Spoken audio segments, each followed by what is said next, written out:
Bonjour à tous, je suis ravie de vous retrouver aujourd'hui pour vous partager mes astuces pour faire des crêpes facilement, sans grumeaux et moelleuses. C'est bientôt la Chandeleur, donc la plupart des gens vont manger des crêpes. Alors, faire des crêpes, c'est vrai que c'est, je vous avoue, un petit peu ma passion. Je pense que ça vient du fait d'être bretonne. Et ici, les crêpes, on en mange toute l'année, on n'attend pas la Chandeleur. Donc, je vais vous montrer déjà les ingrédients. Les crêpes ont une origine donc bretonne. C'est vraiment fait depuis très très longtemps. Je ne sais pas depuis quelle année, mais ça doit bien remonter aux années 1500, 1600 certainement. Ça se faisait dans les fermes parce que tout simplement ils avaient du lait, ils avaient des œufs et ils avaient du beurre. Donc, et ils avaient la farine. Alors au départ c'était de la farine de sarrasin, ce qu'on appelle le blé noir. Et puis après, il y a eu de la farine de froment. Bon, ça c'est un peu pour le côté historique. Donc, du coup, les ingrédients pour faire des crêpes, il faut donc du liquide. Donc, le liquide, ça peut être du lait de vache, du lait végétal.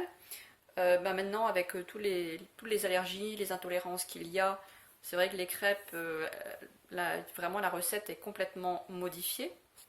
Chacun faisant en fonction de ce qu'il supporte. Donc il faut un liquide. Comme je dis, ça peut être de l'eau, ça peut être du lait de vache, ça peut être un lait végétal. Ici, j'ai pris un lait d'amande. Ensuite, il faut de la farine. Alors la farine, c'est pareil. À la base, c'était de la farine de blé, ce qu'on appelle la farine de froment. Maintenant, avec toutes les intolérances, chacun va mettre la farine qu'il veut. Si vous souhaitez une farine sans gluten, vous pouvez privilégier par exemple de la farine de riz. Euh, Moi, je mets de la farine de petit épeautre parce que c'est la farine que j'aime beaucoup. Donc, de la farine, il faut des œufs. Bon, à la base, il fallait des œufs. Et il faut de la matière grasse. Donc, à la base, ils mettaient du beurre parce que c'est ce qui était fabriqué dans les fermes. Aujourd'hui, on met aussi de l'huile. Donc, je vais mettre de l'huile d'olive. Je rajoute une cuillère à soupe de, de sucre et une pincée de sel. Alors, les crêpes ne seront ni salées, ni trop sucrées, ni trop salées, mais simplement le sucre et le sel, ça va faire ressortir les saveurs. Je mettrai comme d'habitude la liste des ingrédients dans la description sous la vidéo, mais je peux déjà vous les donner. Donc, pour le liquide, vous prenez déjà un demi-litre, donc que ce soit, comme je vous dis, du lait végétal, peu importe. Donc, un demi-litre, 250 g de farine, 2 œufs, 3 cuillères à soupe de matière grasse, donc pour moi ce sera de l'huile d'olive, et une cuillère à soupe de sucre et une pincée de sel. Alors, première chose, les grumeaux. Donc comment éviter les grumeaux? Eh bien, s'il y a des grumeaux, c'est tout simplement parce que la farine s'est mal mélangée avec le liquide. Donc, ce qu'il faut, c'est fouetter vraiment l'ensemble. Alors, plusieurs solutions. Soit vous utilisez comme ça un fouet à main ou un fouet électrique ou un robot ou un blender. Je vous déconseille le mixeur plongeant. Le mixeur plongeant, c'est un peu l'assurance d'en mettre partout.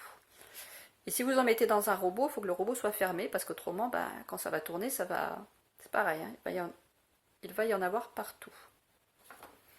Alors vous trouverez plein de recettes où ils vont vous dire de mettre de la farine, de faire un petit puits, de mettre les œufs, de mettre le lait petit à petit, enfin bref, il y en a pour un quart d'heure. Voilà, je vais vous montrer notre méthode beaucoup plus rapide. Alors moi ce que je préfère c'est le blender. Vous allez vous dire, elle utilise encore son blender. Ben oui, j'utilise encore mon blender pour les crêpes. Donc je vous montre tout ça. Donc le blender, c'est la meilleure manière de ne pas faire de grumeaux. Donc par contre, vous mettez toujours le liquide en premier. Et ensuite, le reste des ingrédients, ça n'a pas d'importance pour l'ordre. Donc, une fois que j'ai mis le liquide, je mets tout le reste des ingrédients, peu importe l'ordre.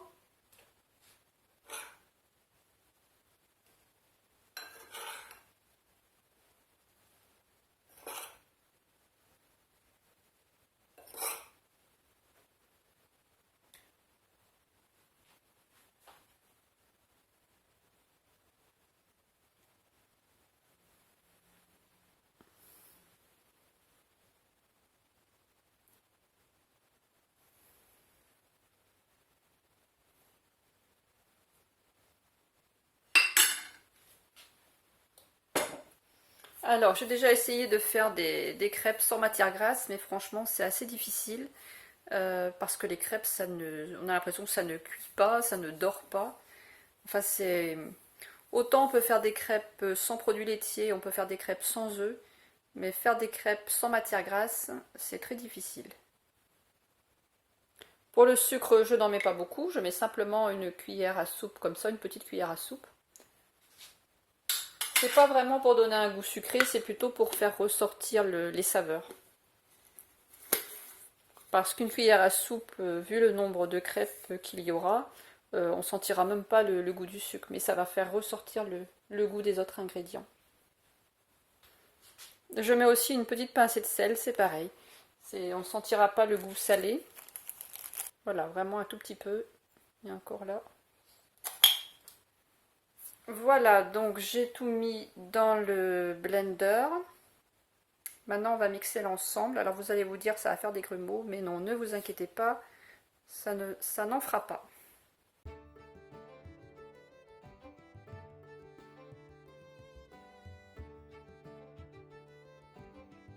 Alors, on fait tourner pendant à peu près 2 minutes. Ensuite, ce que je fais, je regarde, il y a quelquefois un petit peu de farine qui se dépose sur la paroi.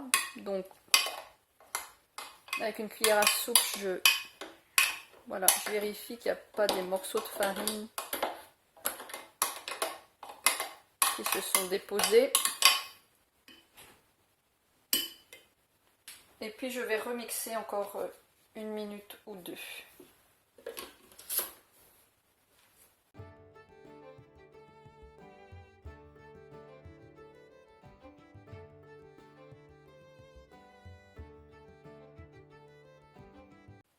La pâte à crêpes est terminée, c'est vraiment très très rapide. Et vous avez l'assurance vraiment qu'elle soit sans grumeaux. Vous voyez comme elle est belle.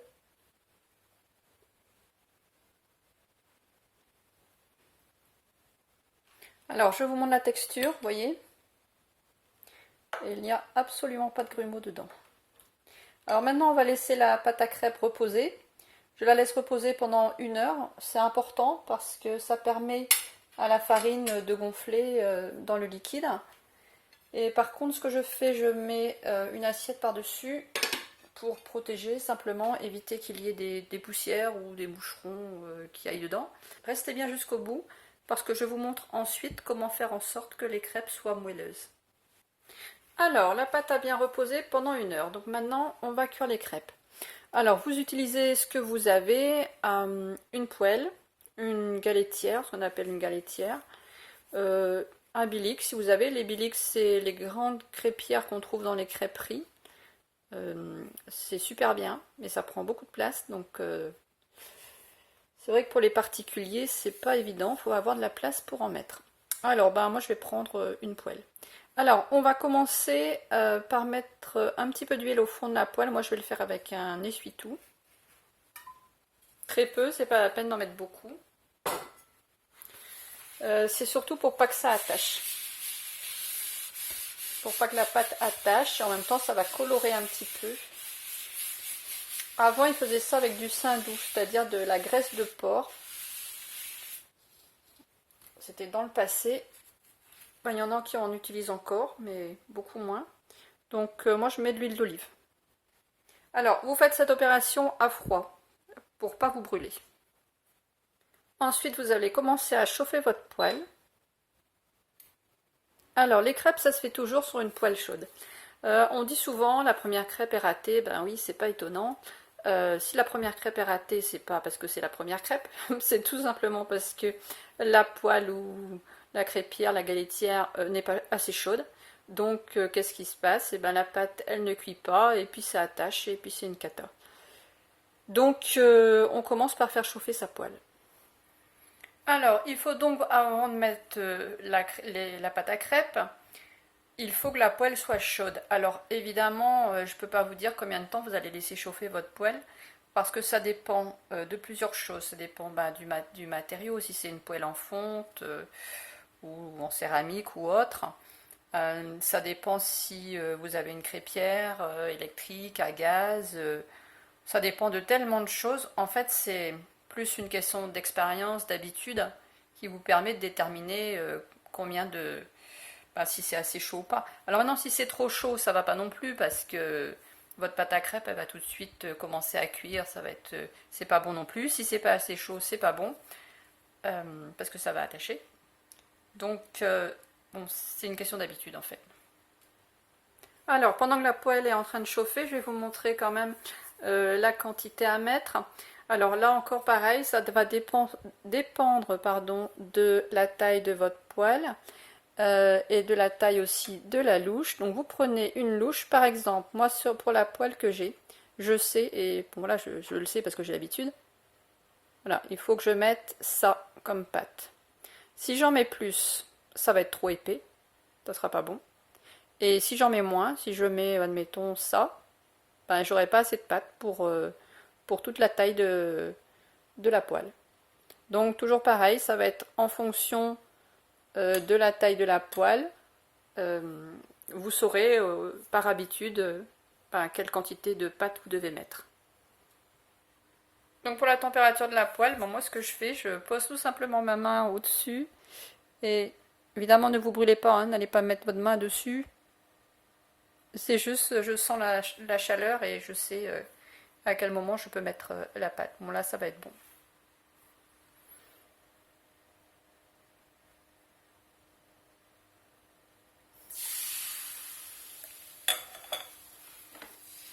Donc on prend sa poêle et puis voilà, on tourne, on étale partout. On étale absolument partout, que ça soit uniforme. Là, vous avez entendu le petit grésillement quand j'ai mis la pâte. Donc c'était, voilà, ça voulait dire que c'était juste bien. Et on laisse cuire. Pour les crêpes, on peut faire des crêpes sans gluten, on peut faire des crêpes sans œufs, on peut faire des crêpes sans produits laitiers. Par contre, on ne peut pas vraiment faire des crêpes sans gras. Parce que ça, j'ai essayé aussi et franchement, si on ne met pas de gras, ne serait-ce que de l'huile d'olive, ça va attacher, ça ne colore pas et on a l'impression même que ça ne cuit pas. Quand vous voyez que le pourtour là commence à se décoller, commence à cuire, là vous pouvez retourner. Alors quand on retourne les crêpes, quelquefois ça casse. Alors ça casse parce que c'est pas assez cuit, donc ça casse.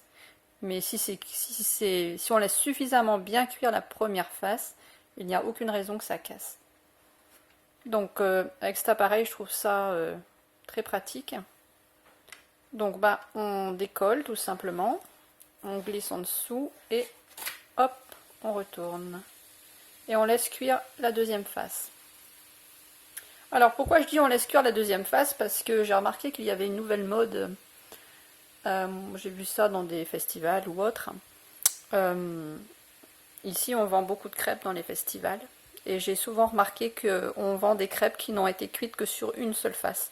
Alors vous faites pas avoir, si jamais vous voyez ça quelque part, dans un festival ou ailleurs, où on vous fait cuire la crêpe d'un seul côté, c'est pas cuit, hein. Je vous dis tout de suite, c'est franchement pas cuit. Parce que le deuxième côté n'est pas cuit, c'est totalement indigeste, vous allez avoir du mal à digérer ça. Surtout, ne vous faites pas avoir. Ils font ça pour que ça aille plus vite. Comme ça, ils en font plein vite fait. Mais vous faites pas avoir et demandez à faire cuire l'autre côté, quoi. C'est une évidence. Donc, quand le deuxième côté est prêt, on enlève la crêpe. Et donc, c'est là que je vais vous montrer mon astuce pour qu'elle reste moelleuse. Je mets un couvercle dessus, le grand couvercle de la poêle. Et donc, la vapeur qui va se dégager va empêcher les crêpes de sécher. Et comme ça, elles ne seront pas, desséchées, craquantes, etc. Donc moi, ce que je vais faire, je fais tout le temps toute la pâte d'un coup. Donc je fais toutes les crêpes d'un coup. Et je ne les mange qu'après. Hein, parce que si on mange au fur et à mesure les crêpes, elles sont souvent à moitié sèches, craquantes, elles ne sont pas très très bonnes. Les crêpes sont terminées, donc je les ai empilées, ce qui a permis à la vapeur de redescendre et de faire en sorte qu'elles soient moelleuses. Alors vous pouvez les déguster comme ça, nature. Vous pouvez aussi mettre une garniture salée ou une garniture sucrée, parce qu'il n'y a pas vraiment de goût sucré ni de goût très salé dans la pâte, puisque je n'ai mis qu'une cuillère à sucre et une pincée de sel, c'était pour faire ressortir les arômes. Mais les crêpes en elles-mêmes ne sont pas très salées ou très sucrées. Donc ce que je fais en général, c'est que je les retourne, parce que celles qui sont en dessous, bien sûr, sont beaucoup plus moelleuses, qu'elles ont eu le temps vraiment de... Et je commence toujours par déguster celles qui étaient en dessous. Je vous retrouve jeudi prochain pour vous expliquer comment faire des crêpes sans œufs et sans produits laitiers pour toutes les personnes qui sont intolérantes ou qui veulent tout simplement s'en passer. Les personnes aussi qui sont véganes. Si vous avez des questions, si vous n'arrivez pas à faire vos crêpes, n'hésitez pas à laisser un commentaire, j'essaierai de vous aider autant que possible. Merci d'avance pour vos likes, vos commentaires et vos partages. N'hésitez pas d'ailleurs à partager la vidéo si vous pensez qu'elle peut aider quelqu'un. Et puis je vous souhaite de faire de bonnes crêpes pour la Chandeleur, sans grumeaux et moelleuses. Bonne fin de journée à tous et à très bientôt.